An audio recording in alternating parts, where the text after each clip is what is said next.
Aquello debió suceder sobre las 3:30 de la tarde. Birch, siendo de temperamento flemático y, y práctico, no gritó durante mucho tiempo, sino que puso a buscar algunas herramientas que recordaba haber descubierto en una esquina de la sala. Es dudoso que sintiera todo el horror y lo horripilante de su posición, pero el solo hecho de haberse atrapado tan lejos de los caminos transitados por los hombres era suficiente para expresarlo por completo. Su trabajo diurno se había visto tristemente interrumpido, a no ser que la suerte llevase en aquellos momentos a algún caminante hasta las cercanías. Debería quedarse allí toda la noche o más tarde. Pronto apareció el montón de herramientas y seleccionó martillos y cincel. Bill regresó entre los ataúdes y la puerta. El aire había comenzado a ser demasiado viciado, pero no prestó atención a ese detalle mientras se afanaba medio a tientas contra el pesado y corroído metal del pestillo. Hubiera dado que fuera por tener una linterna o un cabo de vela, pero creciendo de ambos chapuceaba como podía, medio a ciegas, cuando se percató de que el pestillo estaba bloqueado sin remisión, al menos para herramientas tan rudimentarias y bajo tales condiciones tenebrosas de luz. Birch buscó alrededor otra forma de huir. La cripta había sido excavada en una ladera, por lo que el angosto túnel de ventilación del techo corría a través de algunos metros de tierra, haciendo que esta dirección fuera inútil de considerar sobre la puerta. Sin embargo, el tragaluz alto y en forma de hendidura situado en la fachada de ladrillo dejaba pensar en que podría ser agrandado por un trabajador experto. De ahí que sus ojos se demoraran un largo rato sobre él mientras estrujaba el cerebro buscando métodos de escapatoria. No había nada semejante a una escalera en aquella tumba, y los nichos para ataúdes situados a los lados y el fondo que Birch apenas se molestaba en utilizar no permitiría trepar hasta encima de la puerta. Solo los mismos ataúdes podían servir como posible peldaños, y mientras consideraba aquello pensó sobre la mejor forma de colocar los tres ataúdes de altura. Supuso permitirían alcanzar el tragaluz, pero lo haría mejor con cuatro, lo más estable posible. Mientras lo planeaba, no pudo por menos que desear que las unidades de su planeada escalera hubieran sido hechas con firmeza, que hubiera tenido la suficiente imaginación como para desear que estuvieran vacías, y ya resultaba más peregrino. Por último, decidió colocar una base de tres paralelos al muro, para situar sobre ellos los pisos de dos, y encima de estos uno solo que serviría de plataforma. Tal estructura permitiría el ascenso con un mínimo de problemas y daría la necesaria altura. Incluso mejor, pensó, podría utilizar solo dos cajas de base para soportar todo, dejando uno libre que podría ser colgado en lo alto en caso de que tal forma de escape de altitud. Y de esta forma el prisionero se esforzó en aquel promontorio, desplazando los inertes restos de la mortalidad sin la menor cremación. Mientras su torre de Babel en miniatura iba ascendiendo piso a piso, algunos de los ataúdes comenzaban a partirse bajo el esfuerzo del ascenso, y él decidió dejar el ataúd sólidamente construido del pequeño Matthew Fenner para la cúspide, de forma que sus pies tuvieran una superficie tan sólida como fuera posible. En la escasa luz había que confiar ante todo en el tacto para seleccionar la caja adecuada, y de hecho la encontró por casualidad, ya que llegó a sus manos como a través de alguna estrella volición.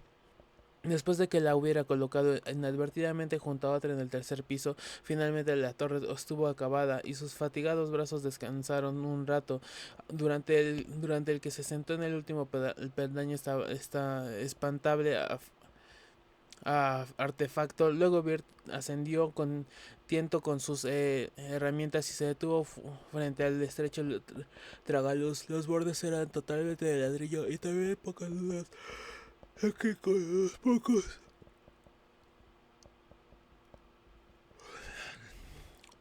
golpes de cincel se abriría lo bastante como para permitir el paso de su cuerpo. Mientras comenzaba a golpear con el martillo, el caballo fuera relinchaba,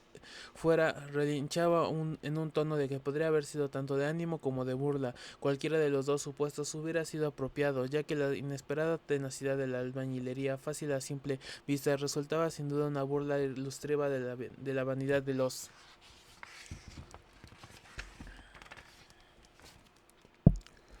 anhelos de los mortales. Aparte de que era una tarea cuya ejecución necesitaba cada estímulo posible, llegó el anochecer y encontró a Birch todavía pugnado. Trabajaba ahora sobre todo el tacto, ya que nuevas nubes cubrieron la luna y aunque los progresos eran bastante lentos, se sentía envalentonado por sus avances en lo alto y lo bajo de la abertura. Estaba seguro que podría tenerlo listo a medianoche, aunque era una característica suya el que no estuviera para él consecuencias de mi vida.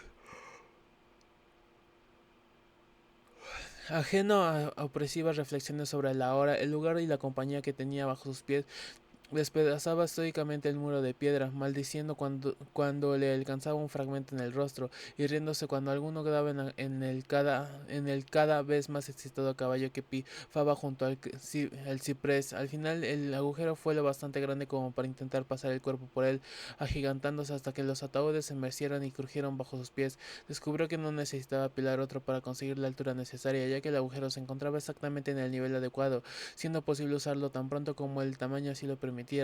Debía ser ya la medianoche cuando Birch decidió que podía atravesar el tragaluz, cansado y sudando a pesar de los muchos descansos bajo el suelo, y se sentó en un momento en la caja del fondo a tomar fuerzas para el esfuerzo definitivo de arrastrarse y saltar al exterior. El hambriento caballo estaba relinchando sin parar y de forma casi extraña, y el deseo vagamente que parara se sentía curiosamente desazonado por su inminente escapatoria, casi espantada de intentarlo, ya que su físico tenía la indolencia corpulencia de la temprana media edad. Mientras ascendía por los astillados ataúdes, sintió con intensidad su peso, especialmente cuando tras llegar al de más arriba, escuchó ese grabado crujir que presagiaba la fractura total de la madera. Al parecer había planificado el modo de elegir, elegir el más sólido de los ataúdes para pútrida tapa. Este se dio, hundiéndole medio metro sobre algo que no querían imaginar. Enloquecido por el sonido o por la pestilencia que se expandía al aire libre, el caballo lanzó un alarido que era demasiado frenético para un relinchido, y se profirió enloquecido a través de la noche, con la carreta traqueteando enloquecidamente en su saga. Birch era en esa peliaguda situación, se encontraba ahora demasiado bajo para una fácil ascensión hacia el agrandado tragaluz, pero acumuló energías para un intento concreto. Haciendo los bordes de la abertura, trataba de auparse cuando notó un extraño inmediato de forma de una especie de tirón en sus tobillos. Enseguida sintió miedo por primera vez en la noche, ya que aunque pugnaba no conseguía librarse del desconocido agarrón que hacía presa de sus tobillos. En entorpecedora cautividad, horribles dolores como los de salvajes heridas le lanzaron, le laceraron las pantorrillas, y en su mente se fraguó un remolino de terror mezclado con un inamovible materialismo que sugería astillas, clavos sueltos y similares, propios de una caja rota de madera. Quizás chilló, y en todo momento pateaba y se debatía frenética y casi automáticamente, mientras su conciencia casi se eclipsaba en un medio colapso. El instinto guió su deslizamiento a través del tragaluz, y en el arrastrar que siguió, cayó en un golpetazo sobre el húmedo terreno. No podía caminar. Al parecer, la emergente luna debió presenciar una espantosa visión mientras él arrastraba sus sangrantes tobillos hacia la portería del cementerio, los dedos hundiéndose en el negro mantillo, apresurándose sin pensar, y el cuerpo respondiendo con una enloquecedora lentitud que se sufre cuando uno es perseguido por los fantasmas de las pesadillas. Sin embargo, estaba claro que no había perseguido alguno, ya que se encontraba solo y vivo cuando Armington, el guarda, respondió a sus débiles arañazos en la puerta. Armington ayudó a verse llegar a una cama disponible y envió a su hijo pequeño Edwin a buscar al doctor Davis. El herido estaba plenamente consciente de que no pudo decir nada hilvanado, sino sin simplemente musitar: "Ah, mis tobillos, déjame", o encerrado en la tumba. Desde luego el doctor con su maletín hizo algunas preguntas, encuestas, y quitó al paciente la ropa, los zapatos y los calcetines. Las heridas, ya que ambos tobillos estaban espantosamente lacerados en torno a los tendones de Aquiles, pareciendo desconcertada sobremanera del viejo médico y finalmente casi atemorizarlo. Su interrogatorio se hizo más que médicamente tenso, y sus manos temblaban al curar los miembros lacerados, vendándolos como si desease perder de vista las heridas lo antes posible. Siendo como era Davis un doctor frío e impersonal, el ominoso y espantoso interrogatorio resultó de lo más extraño, intentando arrancar al fatigado enterrador cada minuto de detalle de su espantosa experiencia. Se encontraba tremendamente ansioso de saber si Birch estaba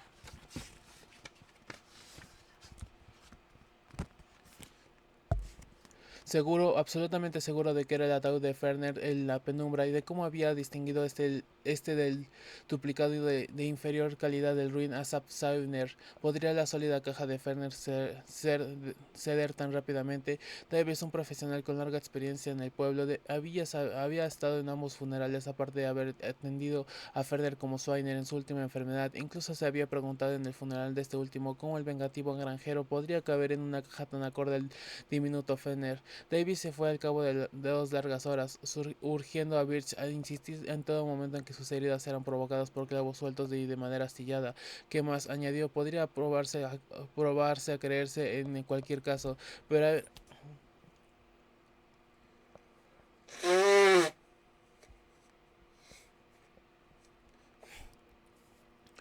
haría bien en decir tan poco como pudiera y en no dejar que otro médico tratase sus heridas.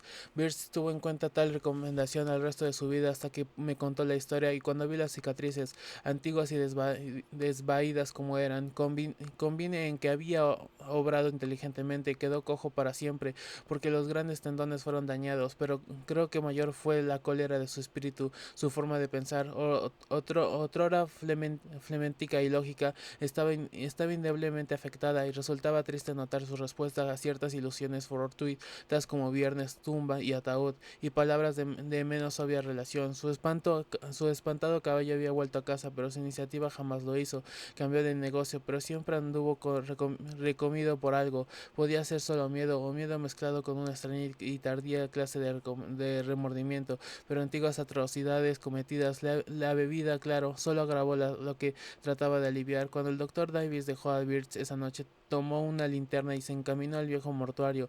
La luna brillaba en los dispersos trozos de ladrillo y en la roída fachada, así como en el picaporte de la gran puerta, lista para abrirse con un toque desde el exterior. Fortificada por antiguas prácticas en salas de disección, el doctor entró y miró alrededor, conteniendo la náusea corporal y espiritual ante todo lo que tenía ante la vista y el olfato. Gritó una vez y después lanzó un bloqueo que era más terrible que cualquier grito. A continuación oyó la casa y rompió las reglas de su profesión, alzando y sacudiendo a su paciente, lanzándole una serie de estremecedores improperios que punzaron en sus oídos como el siseo del vitrolo. Era el ataúd de Asa Birch, tal como pensaba. Conozco sus dientes, con esa falta de incentivos superiores.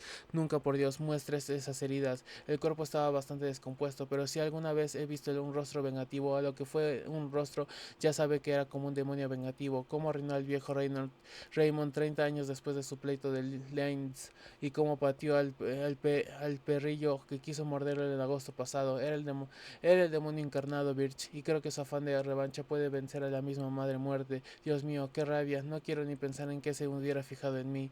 ¿Por qué lo hizo, Birch? Era un canalla, y no le echó en cara que le dieron ataúd de segunda, pero fue demasiado lejos. Bastante tenía con apretujarlo de alguna manera ahí, pero usted sabía cuán pequeño era de cuerpo era el viejo Ferner. Jamás pude borrar esa imagen de mis ojos mientras viva. Usted debió batallar fuerte, porque el ataúd estaba en el suelo, su cabeza se había roto y todo estaba desparramado. Mira que he visto cosas, pero eso era demasiado. Ojo por ojo, cielos, Birch. Usted se lo buscó. La calavera me revolvió el estómago, pero la otra era peor. Esos tobillos aserrados para hacerle caber en el ataúd estrecho de Matt Ferner.